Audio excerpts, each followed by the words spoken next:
बिस्मिल्लाहिर्रहमानिर्रहीम, अस्सलाम वालेकुम। मैं हूं आपका होस्ट चौधरी इरफान ज़ीर, आपको स्पोर्ट्स जोन में वेलकम कहता हूं। नाज़रीन, पाकिस्तान ऑस्ट्रेलिया का पहला टेस्ट मैच खेला गया। पाकिस्तान को बड़ी इबरतनाक शिकस्त का सामना करना पड़ा और उसके अलावा दौरान न्यूजीलैंड के लिए भी T20 स्क्वाड का अनाउंसमेंट कर दी गई है। डिस्कशन करते हैं। हमें डिस्कशन के लिए हम पाकिस्तान के one of the biggest legend, former chairman PCB और पाकिस्तान के दिलों के राजा रमीज़ हसन राजा, अस्सलाम वालेकुम रमीज़ भाई। वालेकुम सलाम। बहुत शुक्रिया आपके टाइम का। और हमें स्टूडियो में ज्वाइन कर रहे हैं इजहार बाजवा। अस्सलाम वालेकुम इजहार भाई। वालेकुम सलाम। और शुक्रिया आप दोनों के टाइम का। अरबीज भाई, आपसे स्टार्ट करेंगे। पहले टेस्ट सीरीज के हवाले से बात करना चाहेंगे। पाकिस्तान की अगर टर्बुलेंस की बात करें, क्रिकेट बोर्ड की बात करें, तो 29 ईयर से हम ऑस्ट्रेलिया में काफ़ी हमारी अच्छी टीम भी गई बट नहीं जीत पाई। हमने देखा कि नया कैप्टन था, नई मैनेजमेंट थी, कोच नया था, लगता था स्टेटमेंट काफ़ी बड़ी आई। अगर हम टीम सिलेक्शन के हवाले से अगर बात करें तो हमें उसमें नज़र आ रहा था कि कई प्रॉब्लम था। इम्पैक्ट की बात की गई, कैप्टन ने कहा कि हम बड़ी इम्पैक्टफुल क्रिकेट खेलेंगे, नज़र आएगा। सिलेक्शन में स्पिनर कोई नहीं हमने शामिल किया। ये ओवरऑल आप क्या समझते हैं, क्या क्या रीज़न बनी इस सारे डिबैकल की?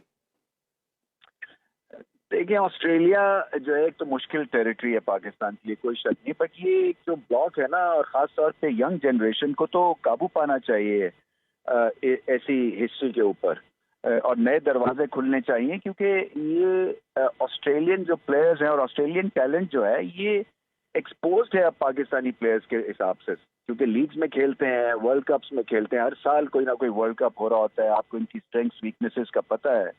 और ऑस्ट्रेलिया ऐसी कोई इम्पॉसिबल ये सिचुएशन नहीं थी कंडीशंस के हिसाब से। पहले 3 दिन बहुत अच्छी बैटिंग कंडीशंस, जी। तो ये सिर्फ कि जी हिस्ट्री हमारे अगेंस्ट है तो इसलिए हम हार गए हैं और इसका हम कुछ कर नहीं सकते हैं।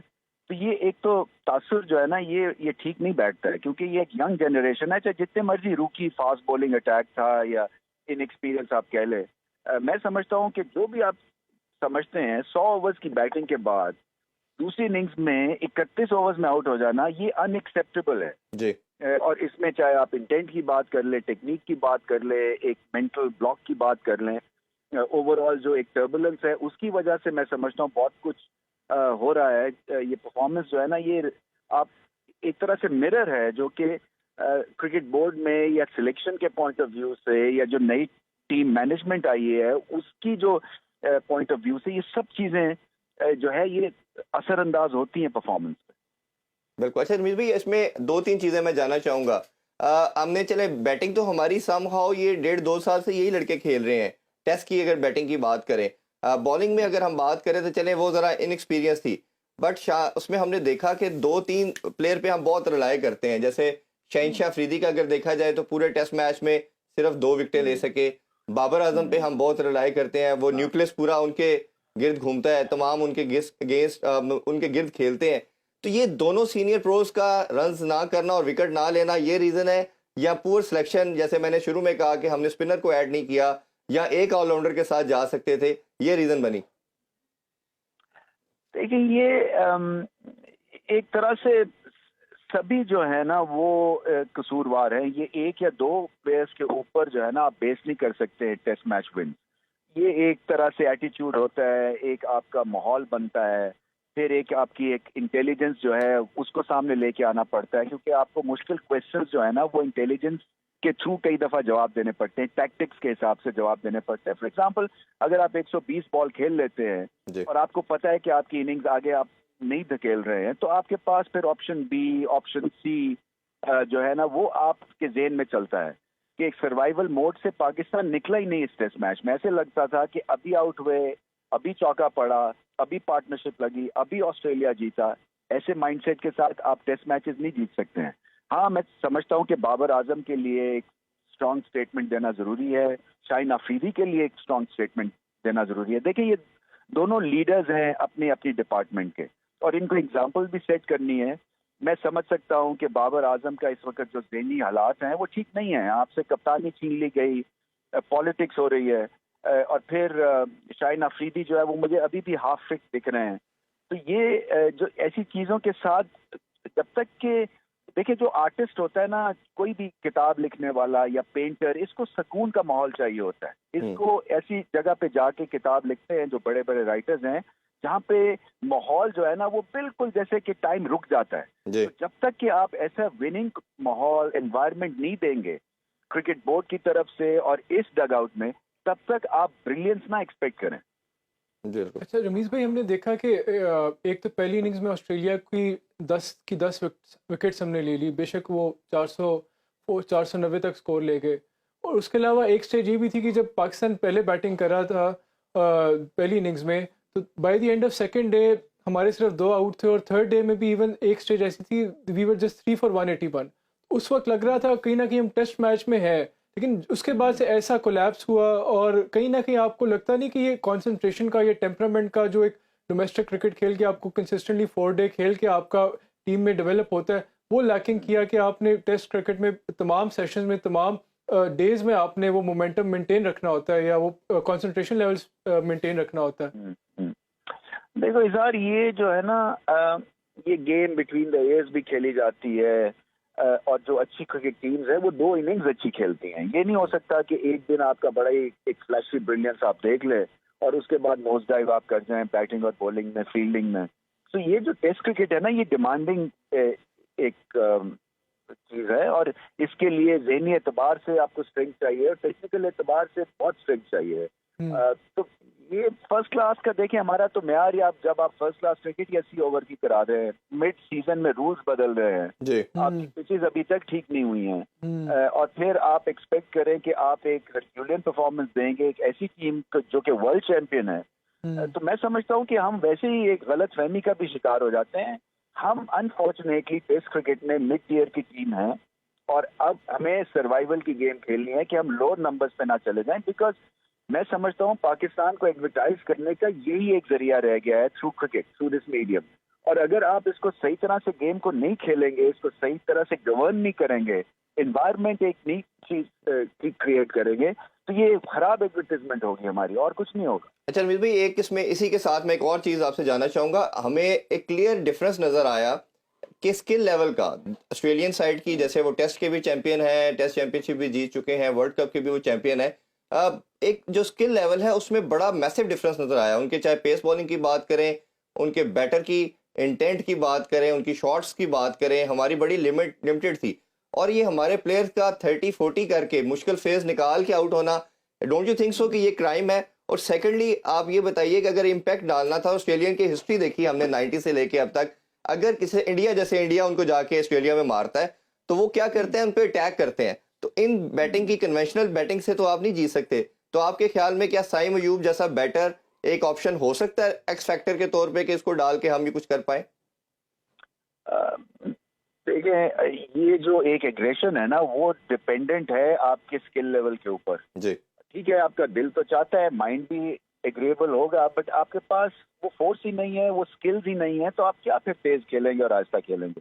ये तो सर्वाइवल मोड में चले गए ना। यहाँ पे तो 20 करके और सर्वाइव करना मुश्किल हो गया था, इसीलिए आउट हो गए, क्योंकि टेक्निकल एतबार से, स्किल लेवल के एतबार से बहुत पीछे हैं।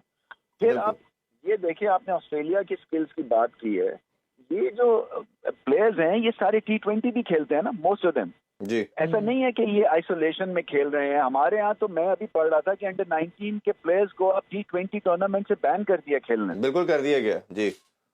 मुझे ये समझ नहीं आती है कि हमारी क्रिकेट किस तरफ जा रही है, जबकि 50 ओवर्स जो है वो T20 का रंग उसने अपना लिया है। टेस्ट क्रिकेट में 400 स्कोर हो रहे हैं एक दिन में। हम पीछे चाह रहे हैं बिल्कुल कि हमारा माइंडसेट आप और डिफेंसिव कर रहे हैं, क्योंकि अगर मैं 19 साल का लड़का हूं और मेरे में स्किल्स हैं तीनों फॉर्मेट खेलने की, तो मैं एक फॉर्मेट ब्लॉक करके दे रहा हूं आपको कि भाई आप कोशिश भी ना करें T20 का प्लेयर बनने के लिए, क्योंकि सपोजिटली आपकी टेक्निक खराब हो जाती है। तो ठीक है, फिर T20 का वर्ल्ड कप क्यों होता है? बिल्कुल सही। T20 का वर्ल्ड, और पाकिस्तान एक ही फॉर्मेट में नेचुरली गिफ्टेड है, क्योंकि T20 फॉर्मेट है। ऐसा ही है। तो यहाँ पे भी आई थिंक पीछे जब बात करते हैं कि फर्स्ट क्लास सिस्टम स्ट्रांग नहीं है, जब आप इस तरह की आपकी रूल्स रेगुलेशंस के तहत आप टैलेंट को डेवलप करने की कोशिश कर रहे हैं, तो ये इट्स अ नो ब्रेनर कि आप डिजास्टर की तरफ चल पड़े।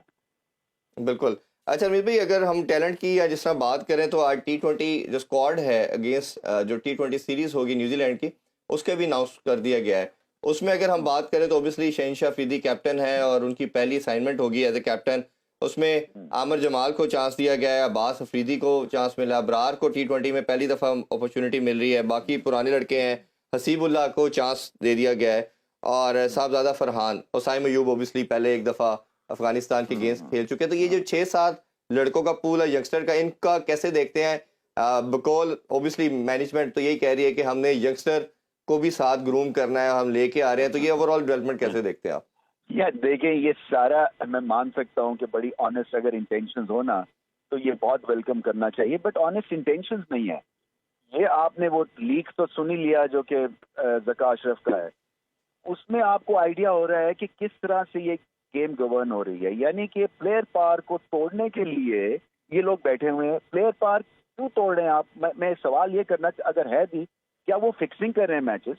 वो तो आपके बेस्ट आपको रिजल्ट्स प्रोड्यूस करके दे रहे हैं व्हाइट बॉल में, और आप बाबर आजम को व्हाइट बॉल क्रिकेट से हटाना चाह रहे हैं और उसको टेस्ट क्रिकेट का कप्तान बना के भेज रहे थे ऑस्ट्रेलिया, ताकि वो और वहां पे हार के जलील होके और उसको बाहर कर दें।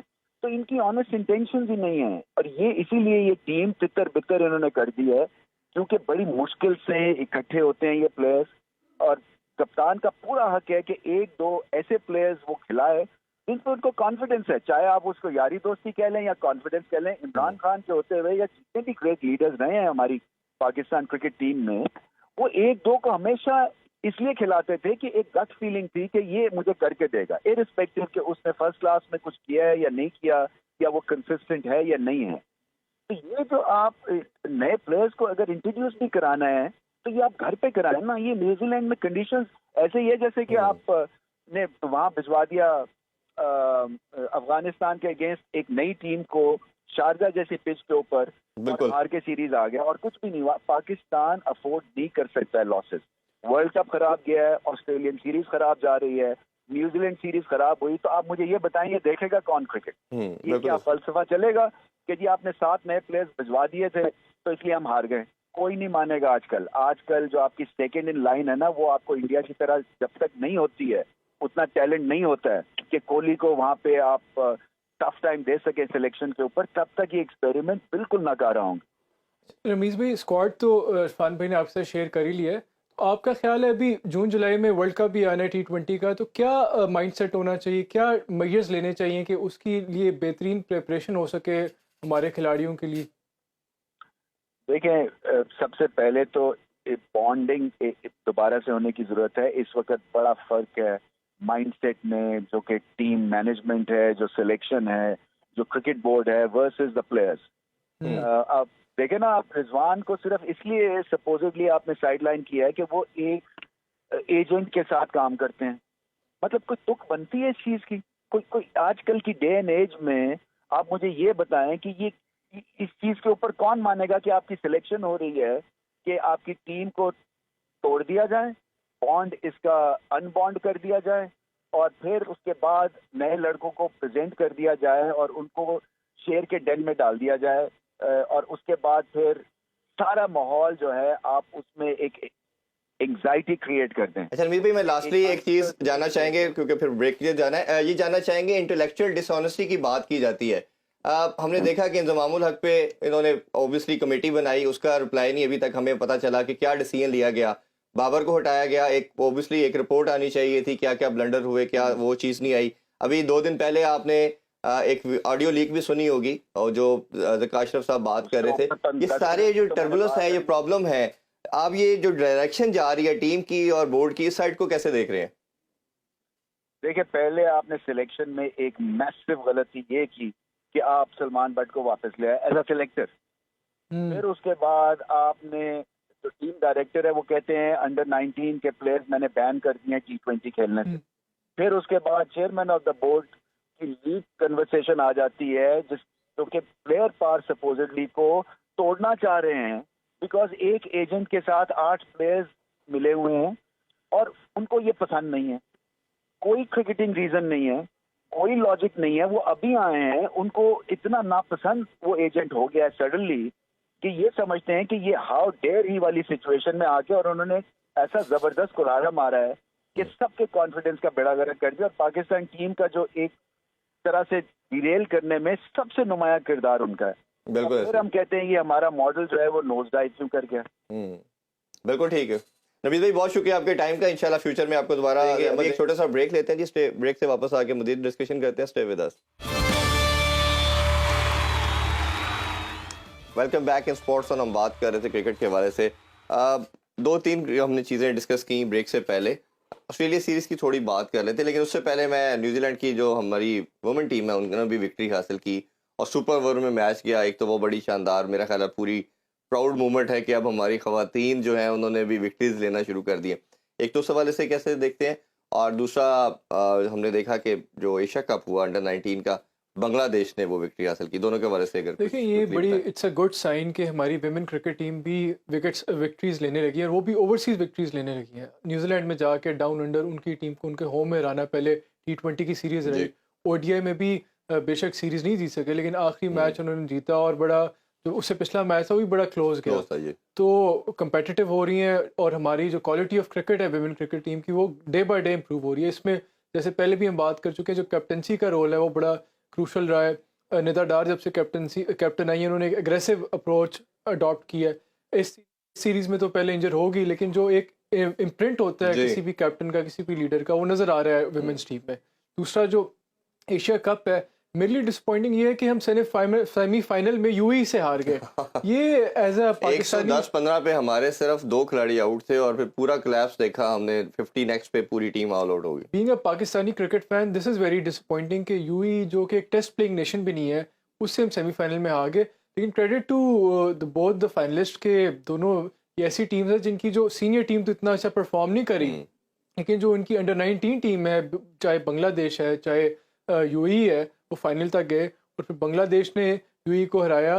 तो ये बांग्लादेश के लिए भी जो बड़ा एक ट्रॉफी है, 185 रन्स के माध्यम से कन्विंसिंगली हराया, और तो ट्रॉफी इस तरह जीतना, this is a good sign for Bangladesh की टीम एज वेल। उनकी टीम के लिए, उनकी कंट्री के लिए बड़ा इंपॉर्टेंट रखता है कि अगर ये बच्चे आज अंडर-19 जीते तो ऑब्वियसली कल ये फ्यूचर है, तो इन्हीं पे अगर वो थोड़ा बैंक करेंगे, इन पर इंडोर्स करेंगे, तो वो फ्यूचर में जाके नेशनल साइड के लिए भी बहुत कुछ कर सकते हैं। अच्छा, थोड़ा टेस्ट सीरीज पे आप क्विकली बात कर लेते हैं।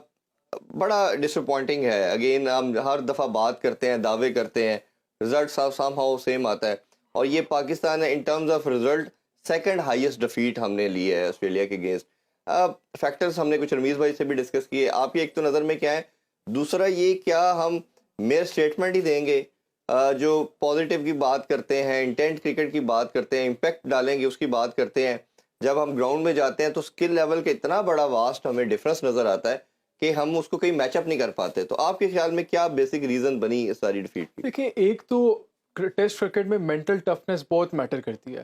पहले 2 डेज में जो टेस्ट हुआ ये पर्थ में, पाकिस्तान देवर इन द गेम।